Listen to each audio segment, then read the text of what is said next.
Captain Jake Morrison was drinking his morning coffee when the emergency signal came through. The red lights flashed across the command center of Kepler Ring, humanity's biggest space station in Council territory. Jake set down his mug and walked to the main screen where his team was already gathering. "What do we have, Amy?" Jake asked his science officer. Lieutenant Amy Rodriguez pulled up the data on her tablet. "Priority message from the Galactic Council, sir. They're calling it urgent." The main screen flickered to life, showing the face of Zethkalar, a tall crystalline being from the Harmony Worlds. His crystal body glowed with nervous blue light as he spoke. "Captain Morrison, thank you for responding so quickly. We have a situation that requires immediate attention." Jake crossed his arms. "We're listening." Zethkalar's image shifted to show a planet that looked like something from a nightmare. The surface was covered in active volcanoes, storm clouds that glowed with electrical activity, and seas that seemed to boil with heat. "This is Korath Prime," Zethkalar continued. 3 months ago, a research station was established on the planet's surface. The team consisted of 47 scientists from 12 different council species. They were studying the planet's unique geology. "Let me guess," said Sergeant Pete Collins, the team's engineer. "Something went wrong. A massive earthquake sealed the main entrance to their underground facility. The scientists are trapped deep beneath the surface. We have confirmed they are still alive, but their supplies are running low." Amy leaned forward in her chair. "What about rescue operations?" Zethkalar's crystal body dimmed to a sad purple color. "We have attempted 17 rescue missions over the past 3 months. Teams from our most advanced civilizations have tried to reach the trapped scientists. All have failed." The screen changed to show data from the failed missions. Species after species had sent their best people. The Veltar Confederacy sent their elite environmental specialists. The Korthak Empire deployed their finest military units. The Scientific Union of Zarian sent teams with the most advanced technology in the galaxy. All had failed. "The planet is simply too dangerous," Zethkalar explained. "The gravity is crushing. The atmosphere is toxic. The surface temperature swings between extremes that can kill most species in minutes. The native wildlife is incredibly aggressive. Underground cave systems are unstable and confusing." Dr. Lisa Baker, the team's geologist, studied the environmental readings on her screen. The numbers that made other species panic looked familiar to her. "These conditions aren't that different from some places on Earth." Zethkalar paused. "That is exactly why we are contacting you, Captain Morrison. The Council has officially declared the rescue impossible. We consider the 47 scientists lost. However, there is one species we have not yet asked for help." "Humans," Jake said. "Species evolved on what we classify as a Class 12 death world. Most Council species evolved on Class 1 or Class 2 worlds with gentle climates and peaceful conditions. Korath Prime is a Class 11 death world. To us, it represents conditions so extreme they seem impossible to survive." Karen Hayes, the team's pilot, laughed. "You should see what we call winter in Alaska. We understand this may seem like an impossible task," Zethkalar continued. 17 of our best teams have failed. The equipment and strategies that work for other species simply cannot handle Korath Prime's environment. But perhaps humans, coming from such a harsh world themselves, might see solutions that we cannot." Jake looked at his team. Amy was already pulling up detailed scans of the planet. Pete was making notes about equipment requirements. Lisa was studying the geological data with obvious interest. Karen was calculating flight paths through the planet's dangerous atmosphere. "Timeline?" Jake asked. "Our long-range sensors indicate the trapped scientists have perhaps 2 weeks of life support remaining. Their facility was not designed for extended occupation. Food, water, and breathable air are all running low, and you're sure they're alive?" "Received a weak signal 2 days ago. They are alive, but in desperate condition. Captain Morrison, I must be honest with you. The Council believes this mission will end like all the others. We're willing to authorize your attempt, but we hold little hope for success." Amy stood up and walked to the main display. She pointed at the atmospheric readings. "These storm systems look similar to the hurricanes we deal with in the Pacific." The temperature ranges are like what we see in desert regions on Earth. Pete joined her at the screen. Look at this gravity reading. 1.8 Earth normal. That's heavy, but manageable. The atmospheric pressure is high, but we've worked in similar conditions in deep ocean operations. Lisa was studying the cave system maps. These underground networks remind me of limestone caverns in Kentucky. Complex but not impossible to navigate with proper equipment and techniques. Karen was already running flight simulations. The atmospheric entry will be rough, but nothing worse than flying through a Category 5 hurricane. We've done that before. Jake watched his team analyze the data that had defeated 17 other rescue missions. Where other species saw impossible challenges, his people saw difficult but manageable problems. The environmental conditions that terrified advanced alien civilizations were similar to places humans worked and lived on Earth every day. Zeth Kaller, Jake said, turning back to the communication screen. We'll take the mission. The crystalline being's body flashed bright with surprise. Captain, are you certain? This planet has killed beings with far more advanced technology than humans possess. Maybe that's the problem, Pete said. Sometimes the best solution isn't the most advanced one. Sometimes you need equipment that's built to keep working when everything goes wrong. We'll need 48 hours to prepare, Jake said. Can the scientists hold on that long? According to our calculations, yes. And Captain Morrison, I must warn you again. Korath Prime has defeated our finest warriors, our most brilliant scientists, our most advanced technology.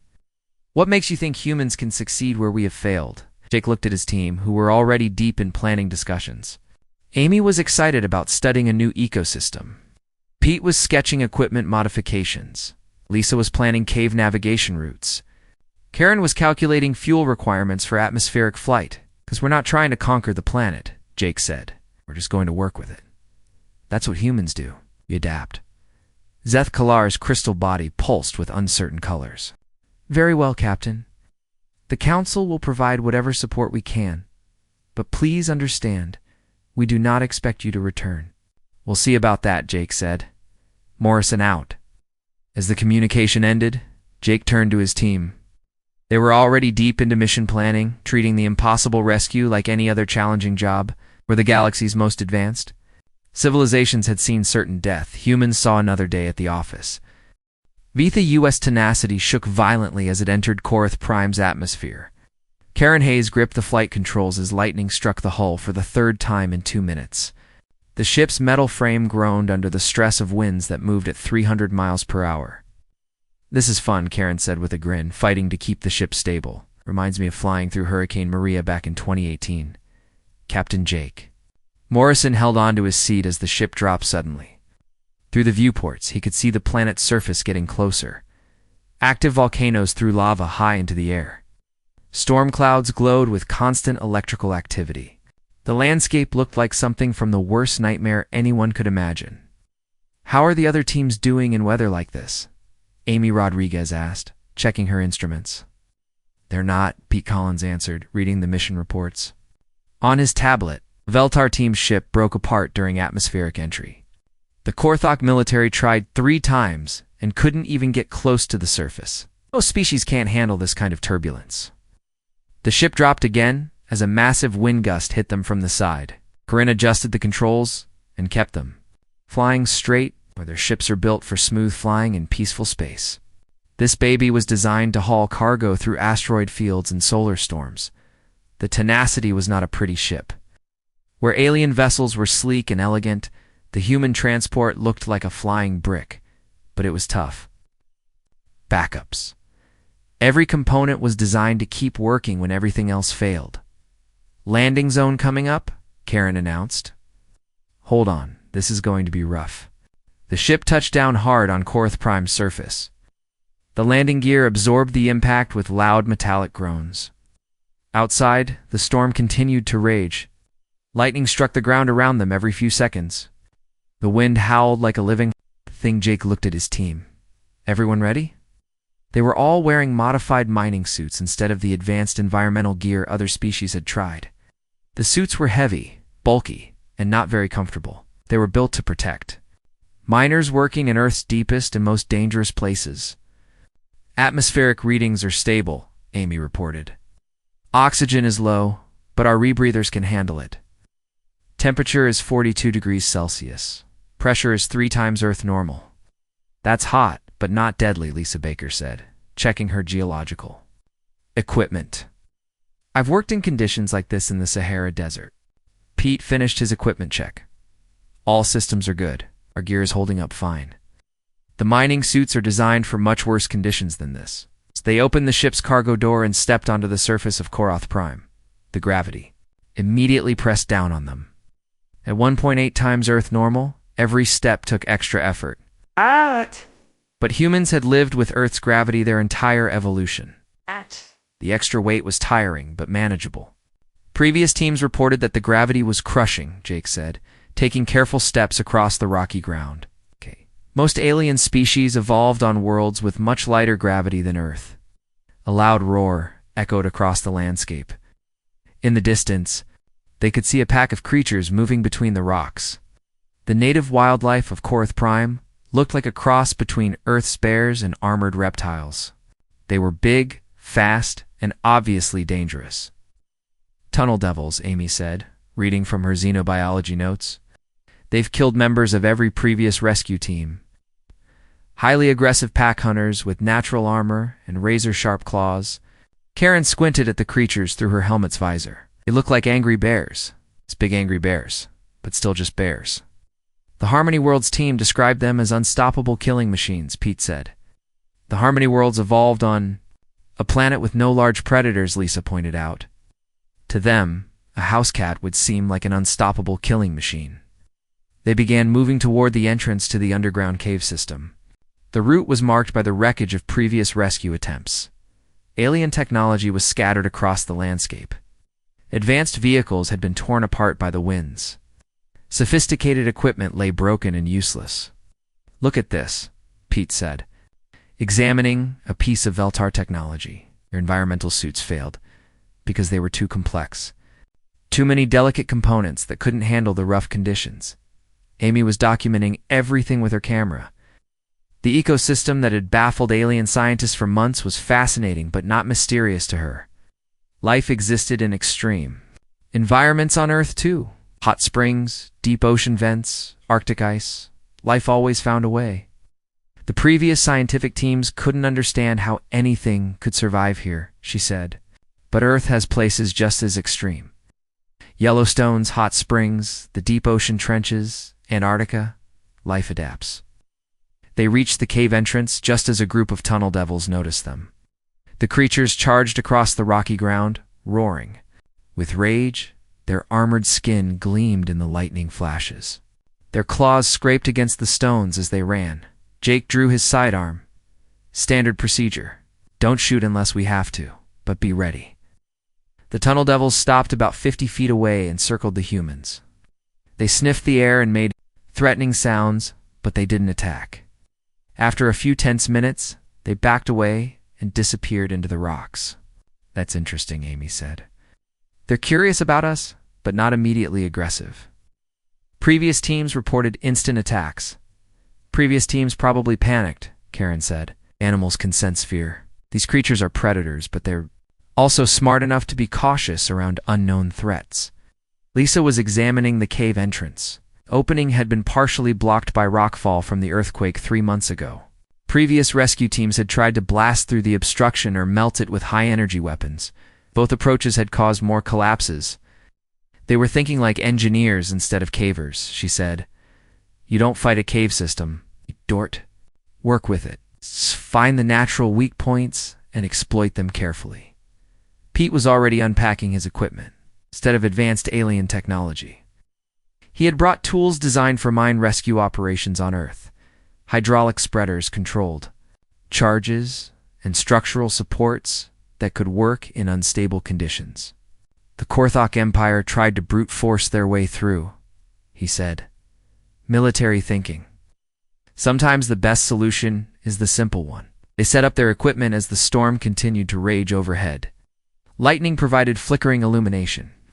As they worked, wind tried to knock them over with every gust. The heat made them sweat inside their suits, but they kept working. Where other species had seen impossible conditions, the humans saw a challenging but manageable work environment. They had evolved on a world that was constantly trying to kill them. Korath Prime was dangerous, but it was not beyond human capability. A cave. Entrance is clear, Pete announced after 2 hours of careful work. We can proceed into the underground system. Jake looked at his team. They were tired from fighting the gravity and the heat, but they were ready to continue. Around them lay the wreckage of 17 failed rescue attempts. Above them, the storm continued to show why Korath Prime was considered one of the most dangerous worlds in the galaxy. Let's go save some scientists, Jake said. They entered the cave system, leaving the surface hell behind them. Looked back. To the humans, they had just completed the easy part of the mission. The real work was about to begin. The cave system beneath Korath Prime was darker than anything Jake Morrison had ever experienced. Their helmet lights cut through the blackness, revealing stone walls that dripped with strange moisture. The air was thick and humid, making every breath feel heavy in their lungs. Stay close together, Lisa Baker said, leading the team through the twisting passages. These caves are unstable. One wrong step could trigger a collapse. The tunnel walls showed signs of the earthquake that had trapped the research station. 3 months ago, fresh cracks ran through the rock. Loose stones fell from the ceiling with every step they took. Previous rescue teams had left marks on the walls where they had tried to navigate the maze-like system. Look at this, Pete Collins said, shining his light on a section of wall. Alien writing was carved into the stone. The Zarian team made it this far before they got lost. Amy Rodriguez read the translation on her tablet. They spent 6 days trying to find the right path. Eventually ran out of supplies and had to retreat. 6 days. In this section alone, Karen Hayes said, how did they get so confused? Lisa studied the passage ahead of them. 2 alien eyes, the cave system probably looked like an impossible maze. But to someone who had spent years exploring Earth's underground systems, the patterns were familiar. Hey, we're thinking like surface dwellers, Lisa explained. Most alien species evolved on worlds with simple cave systems, or no caves at all. They don't understand how these formations work.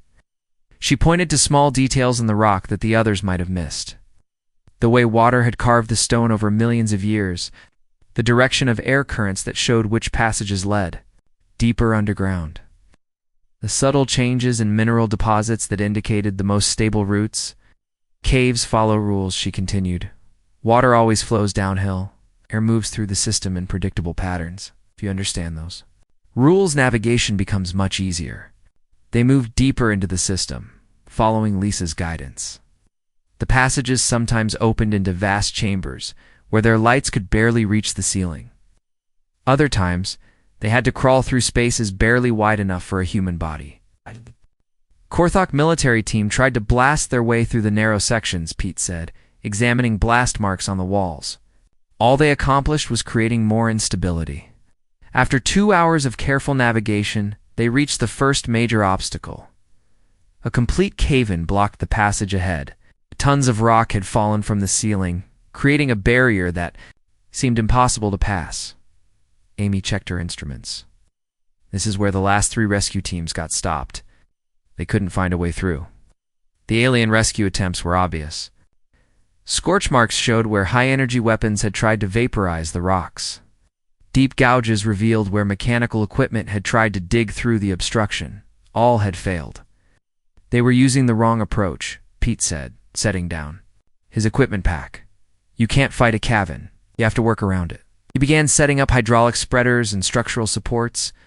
Instead of trying to remove the entire blockage, he was looking for the natural weak points where careful pressure could create a stable passage.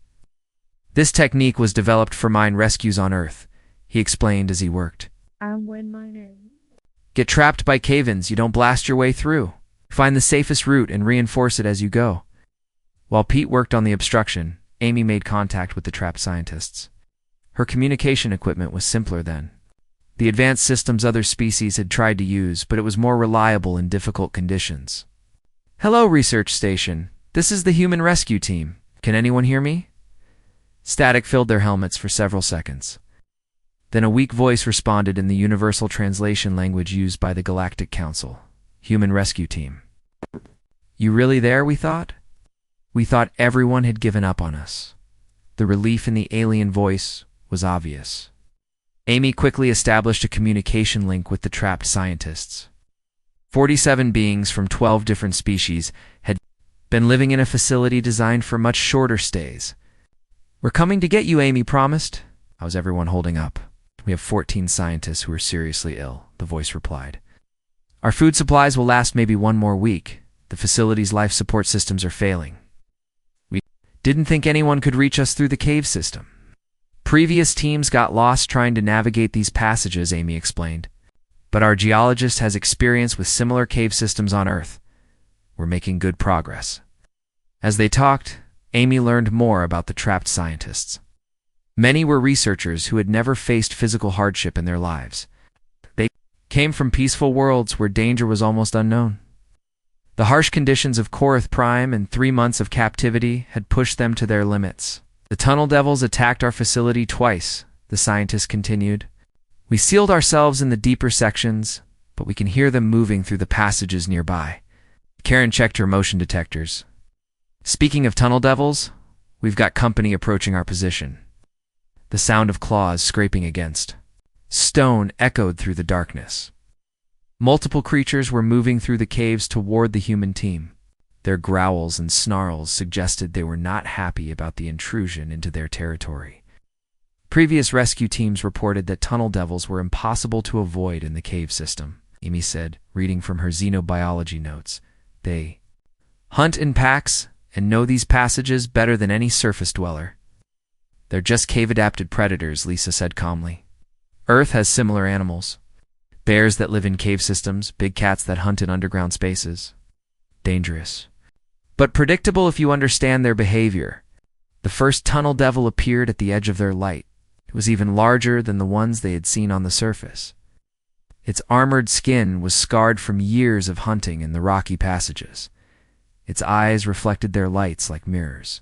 "Ow." "Move suddenly," Jake instructed his team. "Let them investigate us, but be ready if they decide we're prey." More tunnel devils emerged from side passages. Soon the humans were surrounded by 8 of the creatures. The aliens sniffed the air and made low, threatening sounds. But they didn't attack immediately. "They're being cautious," Amy observed. "Us." "Are intelligent predators? They're trying to decide if we're dangerous or just strange." After several tense minutes, the tunnel devils began to back away. They had decided the humans were not worth the risk of attacking. The creatures disappeared back into the darkness as quietly as they had appeared. "Remarkable," Amy said. Previous rescue teams reported immediate attacks. The tunnel devils seemed to respect us as potential threats, rather than seeing us as easy prey. "It's probably our size and behavior," Lisa suggested. "We're not panicking or running away." "To predators, that suggests we might be dangerous ourselves." Pete finished his work on the cave-in. "Passage is clear and stable. We can proceed to the next section." They continued deeper into the underground maze. Equipment and supplies from failed rescue attempts were scattered throughout the passages. The humans salvaged what they could use and left the rest.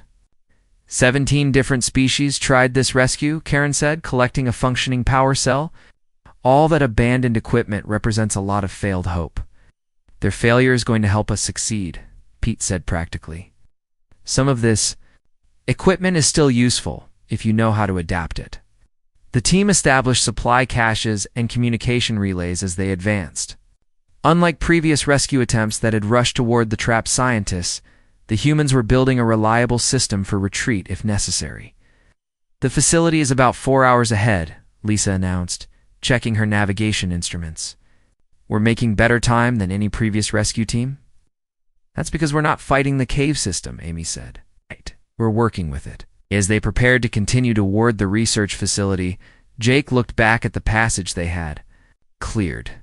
Behind them was a route that 17 alien rescue teams had considered impossible. Ahead was a facility full of scientists who had given up hope of rescue. "Let's go finish this job," Jake said. The team moved deeper into the underground darkness. Carrying hope to people who had thought they would die on the nightmare world of Korath Prime, the research facility looked worse than Jake Morrison had expected. What should have been a clean, modern scientific station was now a damaged shelter barely keeping 47 aliens alive. Water dripped through cracks in the ceiling. Emergency.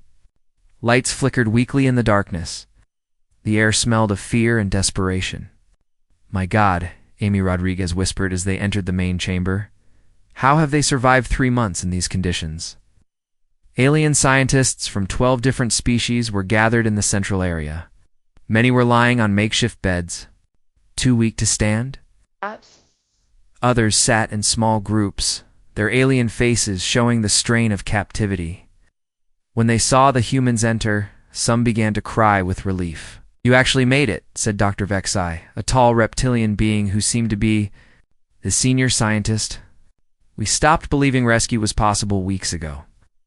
Jake quickly assessed the situation. The facility was in much worse condition than the reports had indicated. Several sections were completely flooded with toxic groundwater. The power systems were barely functioning. Structural damage from the earthquake made the whole place unstable. "How many are injured?" Amy asked, immediately beginning medical triage. 14 are seriously ill," Dr. Vexi replied. "The Harmony World's delegates cannot tolerate the stress much longer. The aquatic species are suffering from dehydration. 3 of the Veltar scientists have respiratory problems from the poor air quality." Lisa Baker was examining the structural damage with her geological equipment. "This place is falling apart. The earthquake created microfractures throughout the facility. The whole structure could collapse without warning." The trapped scientists gathered around the humans, desperate for information about the rescue plan. Many were species that had never experienced physical hardship. They came from worlds where technology solved every problem and danger was unknown. "Will you get us out?" asked a crystalline being from the Harmony Worlds. "The cave system is impossible to navigate. The tunnel devils control all the passages. The surface is a death trap." "We'll find a way," Jake assured them. "But first, we need to stabilize this facility and treat the injured." P. Collins was studying the facility's failing systems. The power generators were running at 15% capacity. Life support was barely maintaining breathable air. The structural supports were cracked and weakening. "The original rescue plan won't work," he announced. "The main entrance is too unstable. Any attempt to clear it will bring down the whole facility." Dr. Vex High's reptilian features showed despair. "Then we're all going to die here. 17 rescue teams have tried to reach us. All have failed. If humans cannot save us, no one can." "We're not giving up," Lisa said firmly. She was studying the cave system maps on her tablet. "There might be another way out. I've found a natural chimney system about 200 meters from here. It leads directly to the surface." "A chimney system?" Dr. Vexai asked. "Vertical passages, carved by water over millions of years," Lisa explained. "They're common in limestone cave formations on Earth. If we can reach it, we could create an escape route that bypasses all the unstable areas." Pete examined Lisa's geological data. "It would be dangerous. We'd have to excavate through unstable rock. Any mistake could trigger a collapse that kills everyone." "It's still better odds than staying here," Karen Hayes said. She was working on the facility's communication systems, trying to establish contact with their ship on the surface. "This place won't last much longer." The humans began implementing their emergency plan. Amy set up a medical station to treat the most seriously injured scientists. Many of the aliens were suffering from conditions that would be manageable on their homeworlds, but were dangerous here. "Your medical techniques are very different from ours," observed Dr. Kasara, an insectoid scientist who was helping Amy. "Most council species rely on advanced technology for healing. Human medicine. Developed on a dangerous world," Amy explained as she treated a Veltar scientist with breathing problems. "We learned to heal injuries and illnesses using simple, reliable methods that work when technology fails." Ow. Pete and Lisa began the dangerous work of creating an escape route through the chimney system. Using equipment designed for mine rescue operations, they started excavating a passage through the unstable rock. "This is insane," muttered Dr. Vex High as he watched them work. "You're digging through rock that could collapse at any moment." Cave rescue operations on Earth are often like this, Lisa said, as she installed structural supports. You have to take calculated risks to save lives. The work was slow and dangerous. Every few minutes, small rock falls reminded them how unstable the cave system had become. The humans worked in shifts, with one person excavating while others monitored for signs of collapse. As they worked, more tunnel devils appeared in the facility's outer passages. The creatures seemed attracted by the activity and the presence of so many potential prey animals. Their growls and scratching sounds terrified the alien scientists. "They're getting bolder," Amy reported. "The tunnel devils are testing our defenses." Previous rescue teams were driven away by tunnel devil attacks, Dr. Vexai said fearfully. "They hunt in coordinated packs. Unless they decide to attack, nothing can stop them." Jake positioned his team to defend the facility while the excavation continued. The humans had weapons, but they also understood predator behavior in ways that other species did not. "They're curious about us, but not committed to an attack," Jake observed. "Tunnel devils are intelligent hunters. They're trying to decide if we're worth the risk." The crisis came when the facility's main power system finally failed completely. Emergency lighting went out, plunging the chamber into darkness. The life support system stopped working. Toxic gases began seeping in from the flooded sections. In the darkness, panic spread among the trapped scientists. Several alien species had psychological reactions to darkness that approached complete breakdown. Terrified voices called out in various languages as the situation deteriorated rapidly. "Everyone stay calm," Jake ordered, activating emergency lighting. "Amy, get the backup life support running." "Pete, how much longer for the escape route?" 6 hours minimum, Pete replied from the excavation site. But the facility might not last that long. Karen was working frantically to jury-rig an emergency power system, using components from their equipment and salvaged alien technology. She was creating solutions that the facility's original designers had never considered. "I can give us emergency power for maybe 12 hours, she announced. "But it's going to be touch and go," as the humans worked to stabilize the collapsing facility. The alien scientists watched in amazement. These beings, who other species considered primitive, were accomplishing what seemed impossible with simple, practical solutions. "How do you remain so calm?" Dr. Kasara asked Amy as she treated patients by emergency lighting. Species faces. "Certain death with such composure. Humans evolved on a world that was constantly trying to kill us," Amy explained. "We learned to function under extreme stress because our survival depended on it." The excavation work continued through the night as the facility's condition worsened. Structural supports creaked under increasing pressure. Water levels in the flooded sections continued to rise. The air quality deteriorated as the life support systems struggled. But the humans kept working. Where other species saw hopeless conditions, they saw problems that needed practical solutions. Their ability to function effectively under extreme stress allowed them to make progress even as everything around them fell apart. "Breakthrough," Lisa announced near dawn. "We've reached the chimney system. The route to the surface is clear." The news brought hope to the trapped scientists, but the facility was now collapsing around them. They had created an escape route, but time was running out to use it. "Can everyone make the climb?"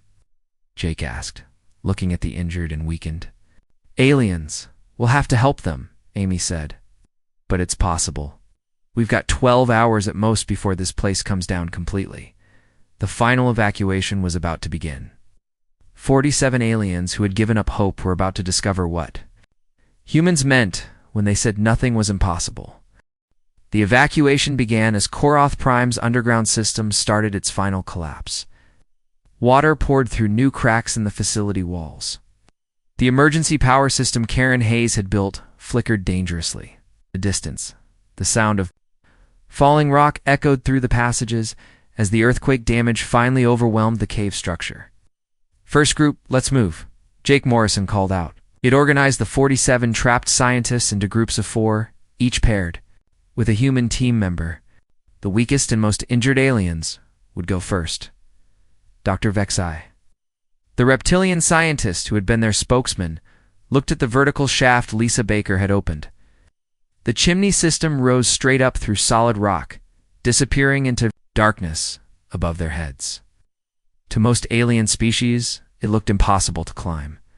How can we possibly ascend through that? Dr. Vexai asked fearfully. My species has never developed climbing abilities. Most council races evolved on worlds with gentle terrain. That's why we built this, Pete Collins said, activating the mechanical lift system he had constructed using salvaged equipment.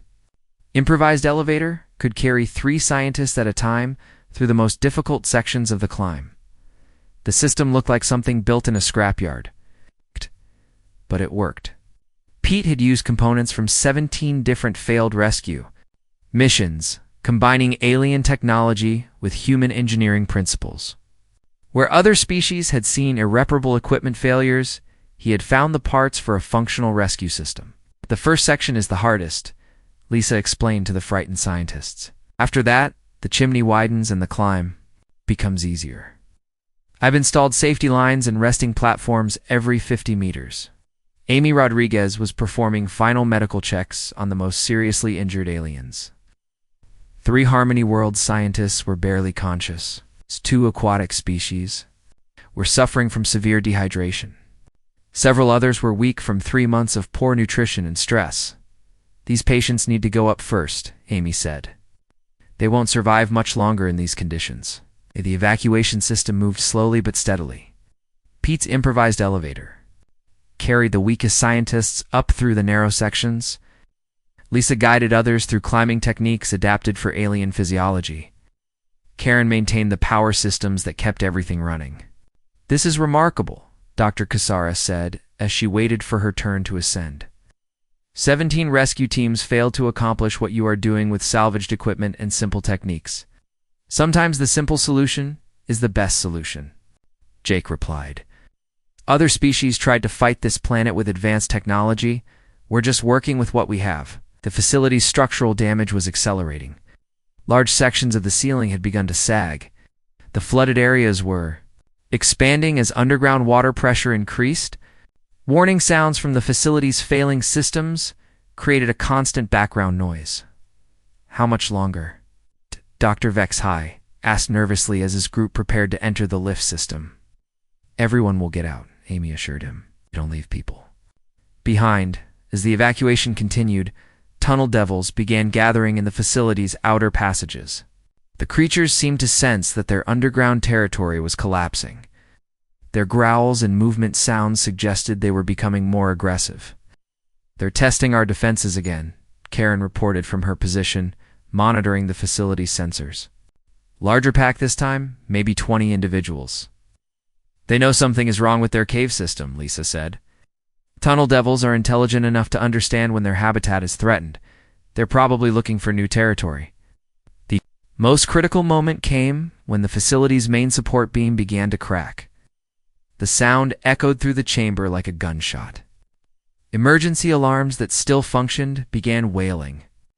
Dust and small rocks fell from the ceiling as the entire structure shifted. Structural failure imminent, Pete announced, checking his instruments. We have maybe 30 minutes before complete collapse. 12 scientists were still waiting to be evacuated. Jake looked at his team and saw the same determination in their faces that had carried them through every challenge. On Korath Prime, they had come too far to lose anyone now. Double time on the evacuations, Jake ordered. Amy, prep the last group of patients. Lisa, check the stability of the chimney route. Karen, keep that power system running no matter what. Pete, how's our equipment holding up? The lift system is showing stress, but it'll hold together long enough, Pete replied. Human engineering might not be fancy, but it's reliable. The final groups of scientists moved through the evacuation system as the facility collapsed around them.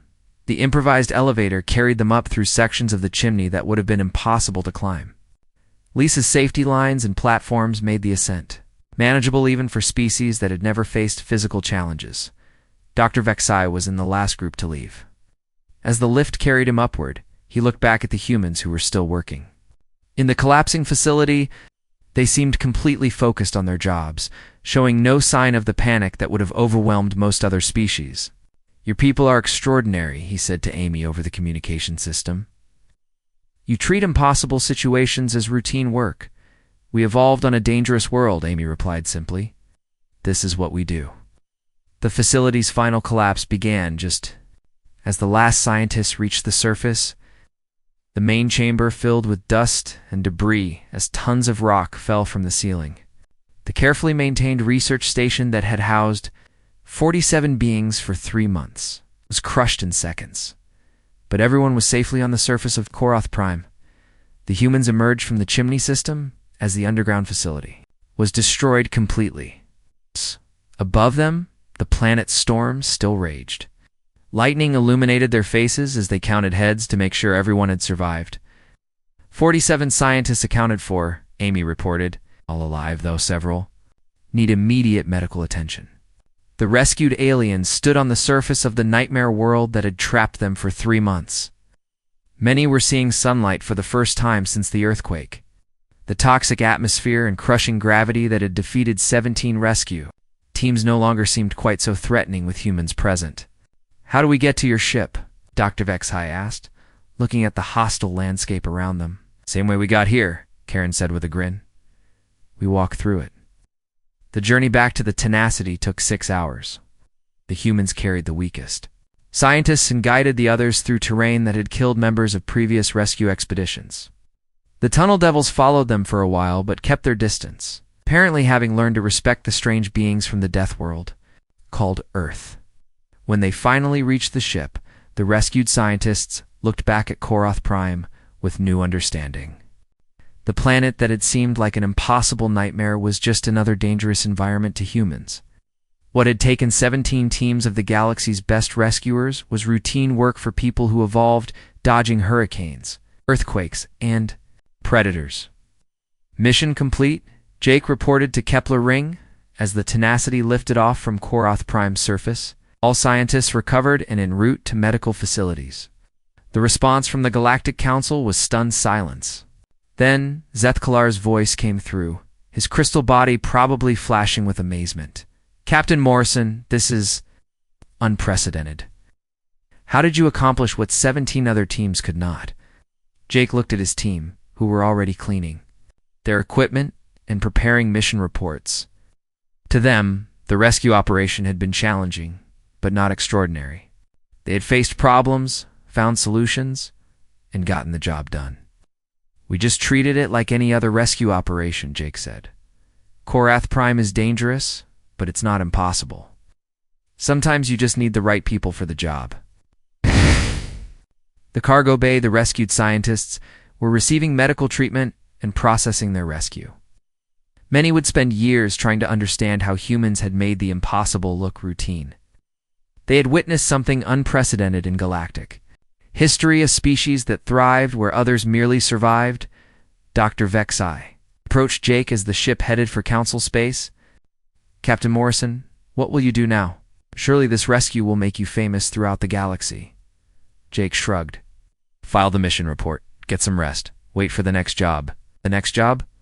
You mean you'll take on other impossible missions? People need help. We'll help them, Jake said simply. That's what humans do. As the Tenacity left Korath Prime behind, a new mission briefing was already waiting in Jake's communication queue. Another impossible situation. Another planet that had defeated the galaxy's best efforts. Another chance for humanity to prove that Deathworlders found amusement in what others called impossible. Jake smiled and accepted the mission. It was going to be another interesting day at the office.